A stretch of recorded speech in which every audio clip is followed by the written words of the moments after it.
నేను యోగా ట్రైనర్ అండి. దాదాపు 20 ఏళ్ళ నుంచి ప్రాక్టీస్ చేస్తున్నాను. మనకి సహజసిద్ధమైన ఆహారం ఉందండి. పాలన్, మనకి ఎనర్జీ బూస్ట్, మనకి ఏది అవసరం లేదు. శాకాహారులకైనా మాంసాహారులకైనా ఎవరికైనా అద్భుతంగా ఉపయోగపడుతుంది. మీరు హార్డ్లీ 6 to 8 గ్రాన్యూల్స్ తీసుకుంటే ఒక్క రోజులో అది మీకు కావాల్సిన శక్తిని ఇస్తుంది, మన శరీరంలో కావాల్సిన ప్రోటీన్ ఇస్తుంది. జస్ట్ మీరు ఇది వాడే ముందర అంచనా వేసుకోండి. మనకి తేనెటీగలు జీవితకాలంలో వాటికి అలసట అనేది తెలియదు. అంటే వాటికి శక్తి ఎక్కడి నుంచి వచ్చింది? సహజసిద్ధమైన ఆహారం నుంచి. ఈ సహజసిద్ధమైన ఆహారంతో మనం కూడా లబ్ధి పొందవచ్చు, మనం కూడా హెల్తీగా అవ్వచ్చు. ఒక హనీబీ లాగా, అంటే మన జీవితం 24 గంటలు మన సంపాదనకి మన జీవితం సరిపోతుంది. అలసటకి, తర్వాత ఇంకా ఆహారానికి, ఇంకా వైద్యానికి మన సంపాదన పోతుంది. ఈ చిన్న చిన్న విషయాల మార్పుల మూలాన మనం హెల్తీగా లీడ్ చేయొచ్చు.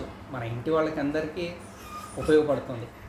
ఏజ్ లిమిట్ అంటూ ఏం లేదండి. అంటే but you have to take care from చిన్న పిల్లల నుంచి కొన్ని జాగ్రత్తలు తీసుకోవాలి. మిగతా విషయాలు మన ఇందిరా మేడం గారిని అడిగితే తెలుస్తుంది. ఇందిరా మేడం గారి దగ్గర నుంచి నేను దాదాపు 7-8 years నుంచి తీసుకున్నాను ఈ పాలని, హనీ అనేది. నాకు అద్భుతమైన మార్పులు కనిపించాయి.